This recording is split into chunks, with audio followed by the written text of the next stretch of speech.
If a in-person person would vote no, only one person has to vote no not to allow it. Oh, okay, good to know. So it doesn't have to be a majority vote. It's just one person, if they would vote no not to allow somebody to participate, that would be enough. So the second thing is call for suspension of the rules per executive order for COVID. Correct. So, Mr. Salt, Any of us could make that motion or second it, correct? yes. So Betty made it So, first. Yeah. So, I'll second it, and then after that, I'll let you run the meeting, Coach. How about that? If you think I can do it. I know Yep. you can do it. all right, so this does require a roll call vote, and once we get through into the agenda, Mr. Salzer, just I'll keep reminding you, but all the votes require a roll call vote. All right. So, on suspension of the rules, Chairman Salzer, how do you vote? Aye. Vice Chairwoman Pastusha, how do you vote? Aye. Ms. Blair? Aye. Mr. Dillon? Aye. And Ms. Duncan? Aye. Motion passes unanimously, Mr. Chairman. Next thing on the agenda would be your approval of the minutes. Okay, I need to have a motion for the approval of the minutes for April the 28th and May the 14th. Can we have a motion on that, please? This is Eden, so moved. Motion by Dr. Blair, seconded by, I'll move, Coach. I'll second. seconded by Kate. Looking at the minutes for those two meetings, do you have any suggestions or corrections to these two meetings?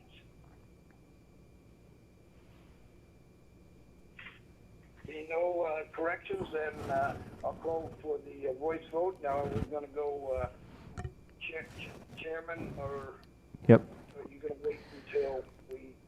I've got a list here, Mr. Salzer, so I'll just roll through it for every time you do have a vote this afternoon. So first up on minutes, Chairman Salzer, how do you vote? Aye. Vice Chairwoman Pastusha, how do you vote? Aye. Ms. Blair? Aye. Mr. Dillon? Aye. And Ms. Duncan? Aye. Motion carries unanimously, Mr. Chairman. Thank you. Moving on to our next order of business will be the Uh-oh. Is that all of them, or just Coach? Is anyone there? Everybody's gone? Uh-oh. We might have lost everybody. I don't know what happened there. Well, we'll get them back going on here. Hold on.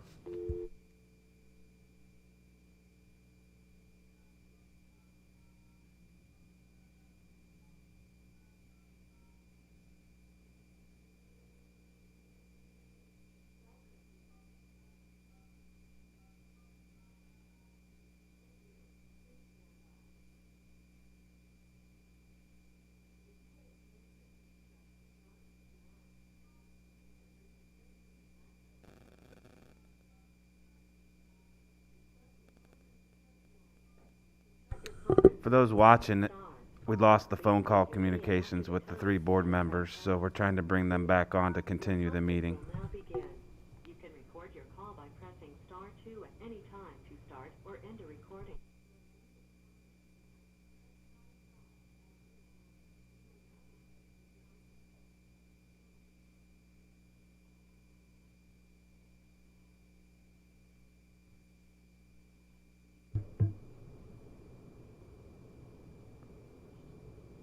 Join. Okay. Join. All right. All right, so we have Ms. Blair and Ms. Pastusha. Shauna, would you go call Phil and ask him to call back in?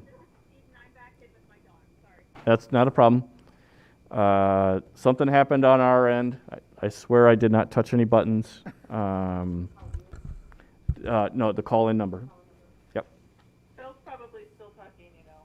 I know. So Shauna's going to call him. Hopefully we can get through to him. It's true.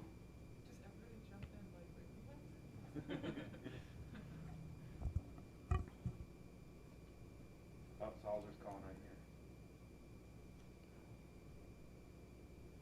Hey, Coach, try calling in that number again. For some reason, it dropped.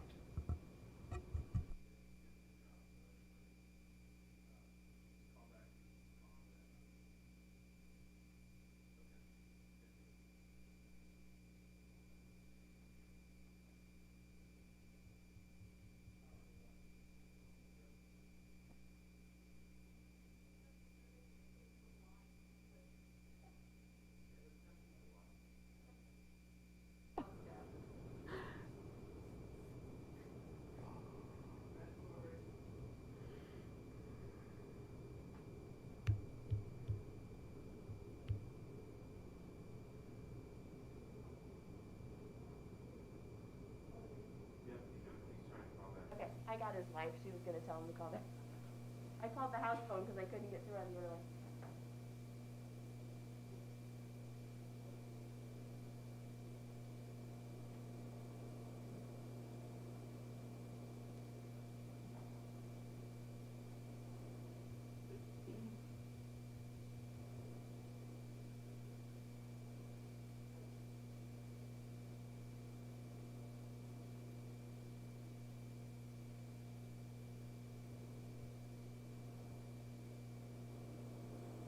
Just waiting for Chairman Salzer to call in.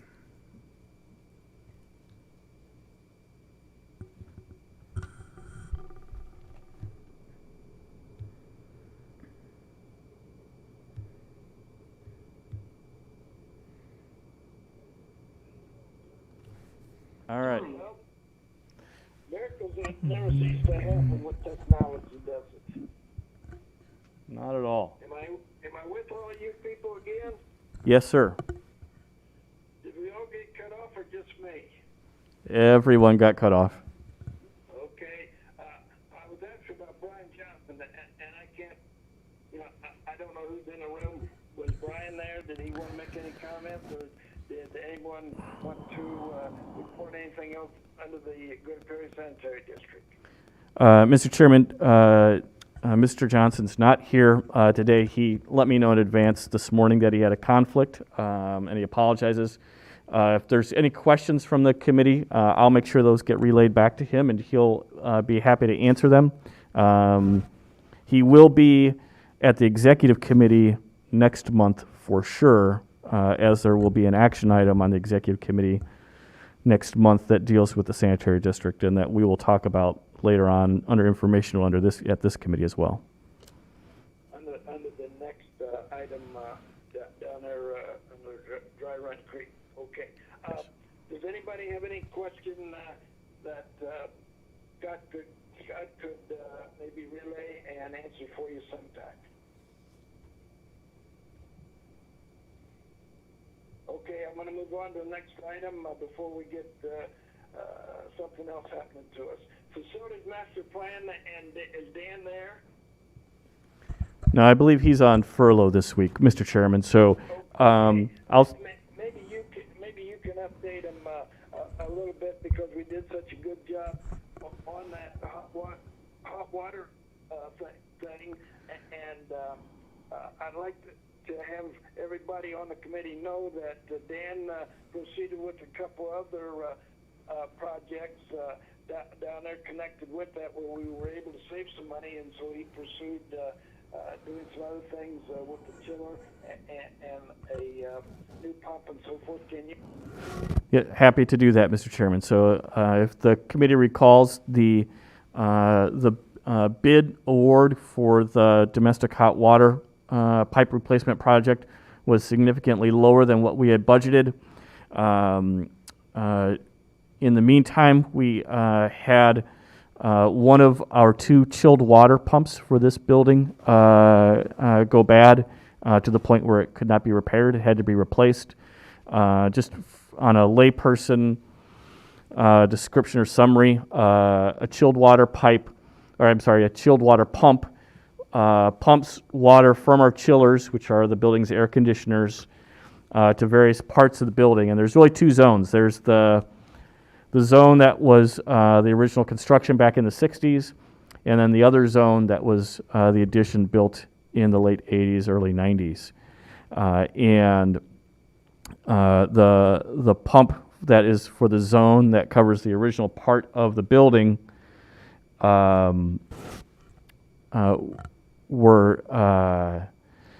did go bad, and so and that was be able to cool the building, especially in the summer months. That was a necessary repair. We did that on a time and materials basis with our plumbing contractor, and that came in substantially under the budget as well. And at the same time, we learned that our water softeners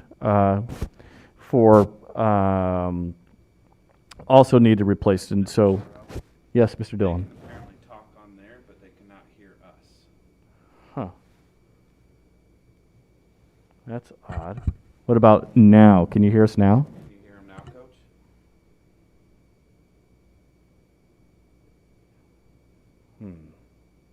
Okay. Yes? No? Is anybody out there? Well, nobody's talking, so apparently nobody's there. Yeah, we can't hear them either. So, Okay, so you might need to, try calling back in, Coach. So Scott's gonna restart it again.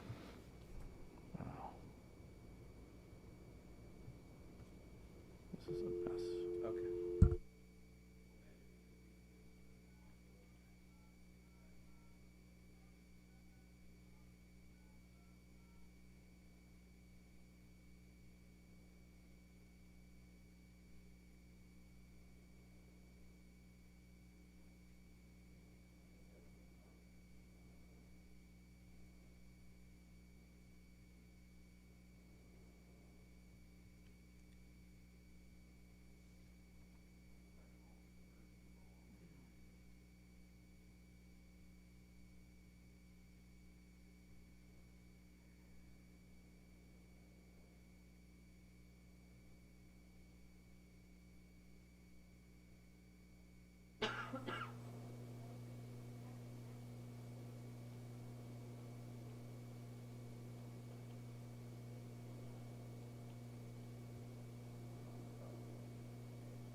Yeah.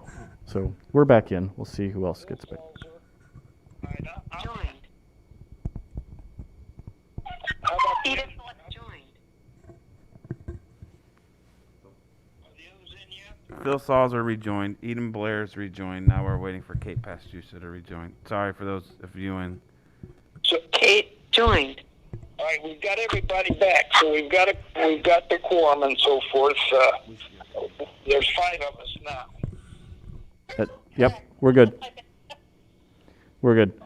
So just for everyone's benefit, Mr. Chairman, except for the 3 of you on the phone that didn't hear me, I gave a pretty elaborate explanation of the replacement of the chilled water pump and the water softeners here at the courthouse. The only other things to highlight would be the jail fire alarm project continues to proceed. It's about 85% complete and should be substantially complete in July. And then the air handling units are will follow along behind that, behind the fire alarm project. So happy to try and answer any questions. Thank you. And probably Blair was the only one that did not get the report on the situation at the courthouse, because Kate and I discussed it with you the other day, and we'll try and get an update for Blair sometime in regard to that. All right, moving on to this, we better get through these or we'll have more problems.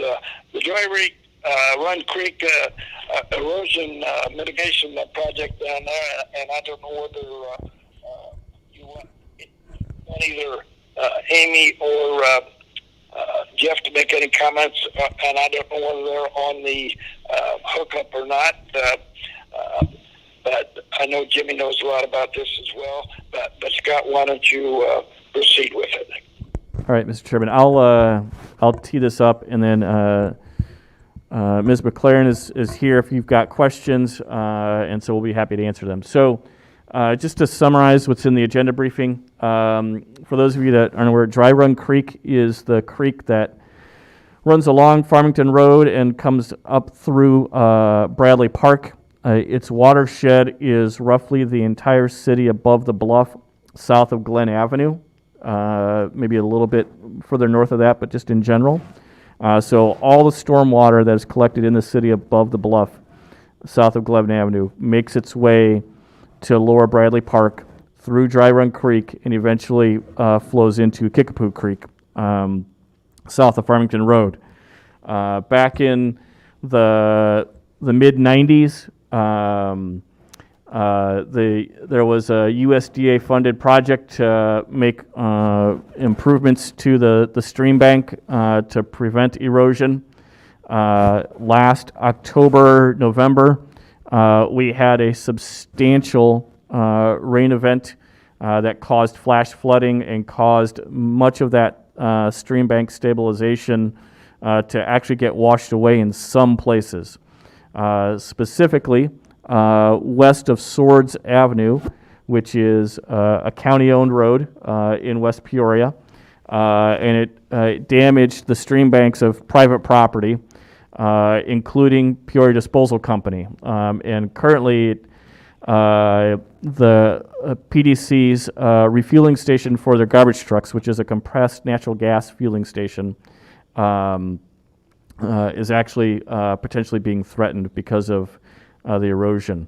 PDC retained an engineer to do design work to basically repair and rebuild the stream bank stabilization and erosion components that had been previously put into place. And they've identified, including contingencies, an estimated construction cost of $524,000. The parties that are involved in this project include ourselves, because there's a portion within our public right-of-way of Swords Road or Swords Avenue. The sanitary district, because they have a 60-inch primary trunk sewer that is intact but has been exposed due to the flash flood. Obviously, the erosion that I just described on PDC's property. And then there's a second private property owner on the other side of the stream from PDC. The four parties have agreed to come together to do a stream bank stabilization project. There is money available from the Illinois Environmental Protection Agency through their Section 319 grant program. That program funds 60% of the construction costs. And then there's a 40% local match that's required. What the agreement that we have in place, and today this is an informational item, next month it'll be an action item at Executive Committee, is an intergovernmental agreement between the four parties that will designate the county as the lead agency and the initial project financer. We will be designated as the applicant for the EPA grant, because only local governments can apply for those dollars. And then we will also hold the contracts for the work, so we'll do the bid. This committee will, at some point, will award a bid for that work. The work will be done, then EPA would reimburse us for 60% of the final cost.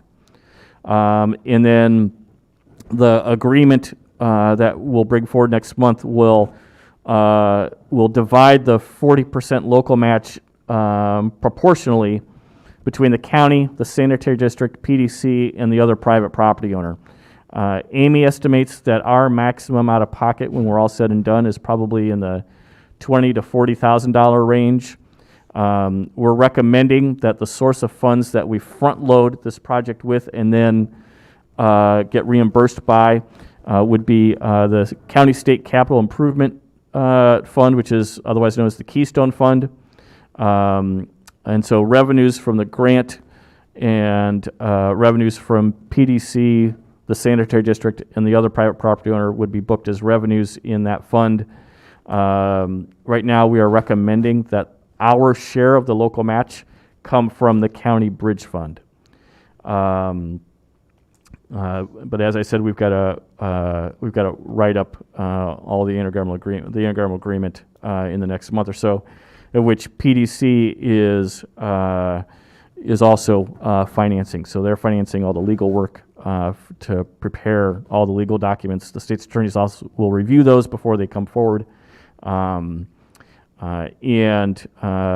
just from a timing standpoint, the grant award notification, so if we get this grant, we should find out in fourth quarter of this year, and then construction is likely to start sometime next year. It could probably be in second quarter, I would expect. So that's a high-level summary, Mr. Chairman.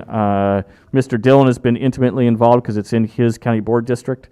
I don't know if he wants to say anything, but I'm happy to be available to answer any questions, as is Ms. McLaren. Before Mr. Dillon starts, the total cost of the whole project is estimated, around $524,000 you had said to Kate and me the other day. I thought that's the amount. And so 60% of that will be borne by the EPA. And then the other amounts will be divided among the two landowners, as well as PDC and the Greater Peoria Sanitary District. Now, let me ask you a question. Is the Greater Peoria Sanitary District, are they wanting to cover that pipe completely up? They've got that pipe showing down there and so forth, and I didn't know what they wanted to do with that pipe. Is that what they want to do? Coach, so they're going to have to do some temporary safeguards to that pipe to make it a year, because obviously this grant isn't for a year, and water, like Scott said, this basically drains the large part of Peoria. It can rain in North Peoria, and that creek can fill with 3 foot of water in no time, and it might not even be raining in the location.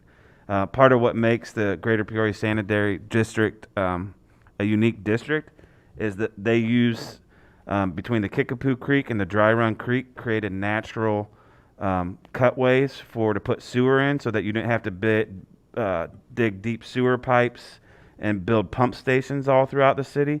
So most of our infrastructure here is gravity fed, and they follow these creek lines. So this is a main piece of infrastructure for them. So they're going to do, my understanding, they had some work that was going to get done anyway down there, but they'll coincide that with the grant funding to make permanent solutions to this, and then they will have to put some basically temporary. And if you go down there, you can see where at one time they had giant concrete wrapped around it, which is basically the water's taken that and destroyed that. And so when the water comes down there, it ripped part of the gabion basket out. It had a tree get entangled into the rock basket. Well, another tree came down, and the force of the water ripped those gabion baskets out of place. So what it did is then it forced the water and shot it towards the PDC. So PDC has already spent, I don't want to guess, but I'm saying mid six figures themselves already to shore up areas around their infrastructure and then their natural gas facility. So this other work is additional work, was my understanding, So we're talking about 500,000 more than the probably, I would say, 3 or better that's already been spent down there to shore up properties. And one of the parties that wasn't mentioned, but also has a vested interest right down there, is Pleasant Valley Water District has a pump basically right at the end of that where they get basically well water that they turn into drinking water for Pleasant Valley customers. So not only is a good portion of the city of Peoria sewer run through this area, we're talking about drinking water for families right there in this area. So it really becomes the two portions are both private entities, but it's one of those things where even though they own the land, it's highly regulated because it's a watershed about how you can do everything. So they're playing by the rules. This is work that needs to get done, and PDC's willing to do a lot of the legwork since they're one of the main benefactors for it. But it's really low cost for the county to get a lot of work done inside the county that especially needs to be done to protect people's drinking waters and being able to flush at home and sewer work. So this is a really good program for us to be able to get some work done and reimbursed at a high rate, and then help these property owners also do it and get reimbursed. So they're actually the ones that approached us and found the grant because Christopher Burke Engineering has done this all over other places. So West Peoria has also been involved too because this is right in the West Peoria Limestone Township. So there's numerous entities that have been involved, and Amy's been involved since this happened last fall. So this has been a process, but there's a lot going on there, but there is a 5-inch main, concrete sewer main running through there, and it is visible from the road, and it's not really meant to be visible. Hopefully that answers more than enough, or do you have other questions?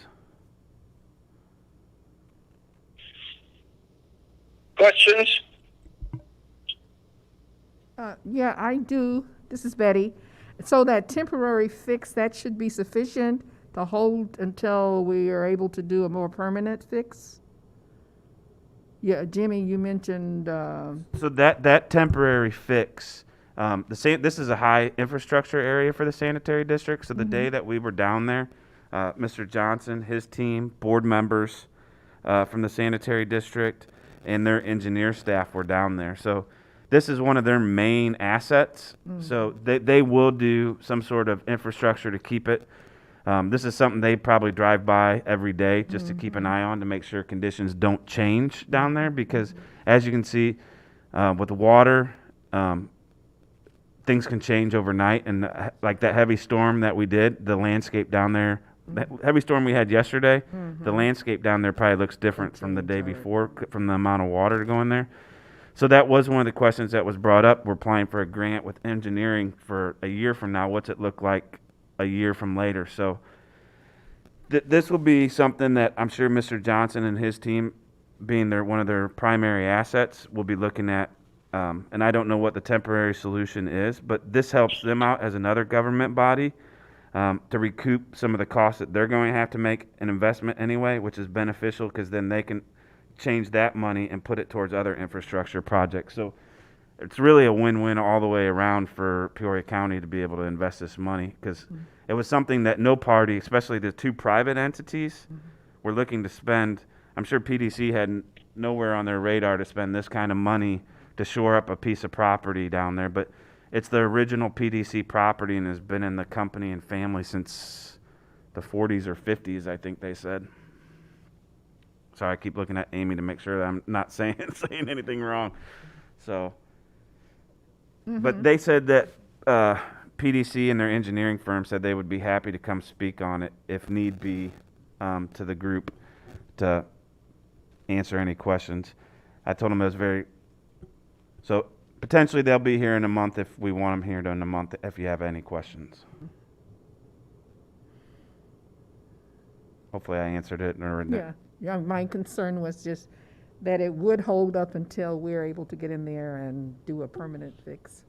Yeah, I'm sure I know they're very well aware of it, and there's people there working right now. Autobahn's been there putting in extensive gabion baskets, and I'm sure the sanitary district will have somebody go down there and put I don't know what a temporary fix includes, if it's just putting rock over it or pouring a temporary concrete base over it, but there is a permanent solutions that need to be done. And part of that dry run creek is actually concreted, where this part is actually natural run, and they've known, because of their assets, there's been extensive work behind like Caning Body, Country Club Barbecue and stuff, where they've put in a bunch of, and basically the Farmington Road Bridge right there, where you can see all that Right, concrete work yeah. that's been done back in there.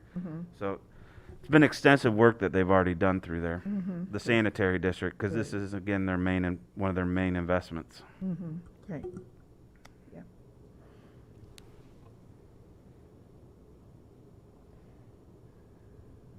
Any other questions? No, but thanks, Jimmy, for a thorough explanation. Absolutely. That's just what I was going to comment on, and I'm glad you haven't been absent today, Jimmy. So we'll move on. If there are no more questions, we have our first and only resolution. We need a motion to get this before our committee to vote on, and it has to do, of course, with the township motor fuel tax. So if we could have a motion on that. I'll make a motion. This is Kate. Kate, seconded by Eden? Dr. Eden Blair. Okay. Let's go ahead. And I didn't know whether you were going to take it, Scott, or do we have either one of the people from our highway garage? Amy's going to handle this one, Mr. Chairman. Thank you, Mr. Okay, Chairman. Amy, thanks for being here and showing us. Highway Department. Thank you, Mr. Chairman. Don't get us cut off. Earlier this year, we did a bid letting for the township motor fuel tax seal coating program. Since the county oversees the township motor fuel tax account, and there was a few of the townships that received bids that were above what the estimate of cost was, and so the townships opted to reject the bids at that time. Two of the townships requested a rebid. That was Millbrook Township and Radnor Township. And of those, at that bid letting, there was one bidder, R.A. Cullen and Sons, and both bids came in lower than the original bid earlier this year. However, they were still over the estimate. Millbrook Township opted to not accept the bid, but Radnor Township did opt to accept the bid. So this resolution is for Radnor Township to do their seal coating for this year with R.A. Cullen and Sons.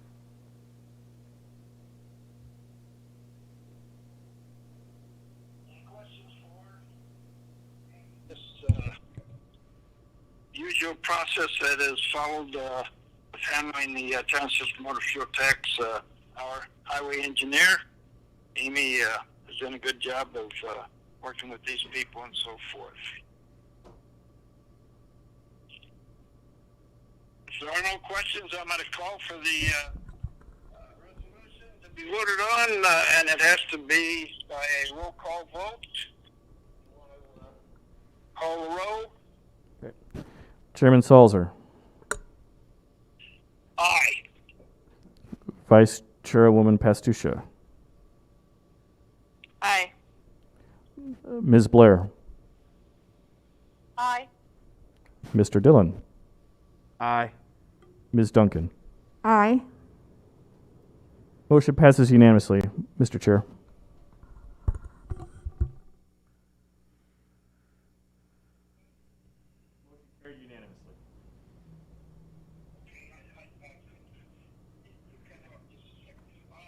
Moving on to our action dealing with our legal counsel. If our legal counsel will make a recommendation to us for the review of the executive session minutes, she now has the floor.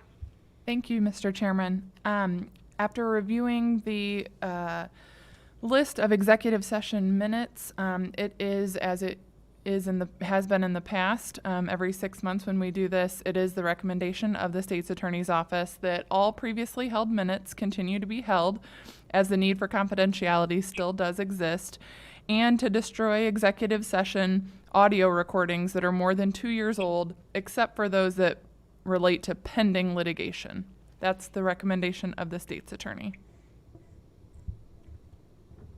Okay, you want to call the roll again, Scott, in regard to voting on this? Mr. Chairman, I would recommend you entertain a motion and a second to take the recommendation of the state's attorney, though, first. I'll make a motion. I couldn't remember whether we had to make a motion or she just made her presentation. I slipped up on that one. Okay, motion by Kate, seconded by? This Aye. is Eden, I'll second that. Okay. Seconded by Dr. Blair. Okay, you want to call roll now, Scott? Sure thing. Chairman Salzer, Aye. Vice Chairman Pastusha, Aye. Ms. Blair, Aye. Mr. Dillon, Aye. and Ms. Duncan. Aye. Motion carries unanimously, Mr. Chairman. Thank you. And miscellaneous, I'm going to say under some trying circumstances with me not being present, I want to thank Jimmy and Scott and everybody that pitched in, and our legal counsel who was meeting with our committee for the first time, and we did. And anybody who is in attendance knows how important it is to attend these meetings and so forth, because we needed to have a majority. And of course, with three of us on the phone, that enabled us to have the majority of at least 4, which we needed. And I know it's an awful nice day to get outside and so forth. I wish I was with you and so forth. Anybody else want to say anything on the miscellaneous?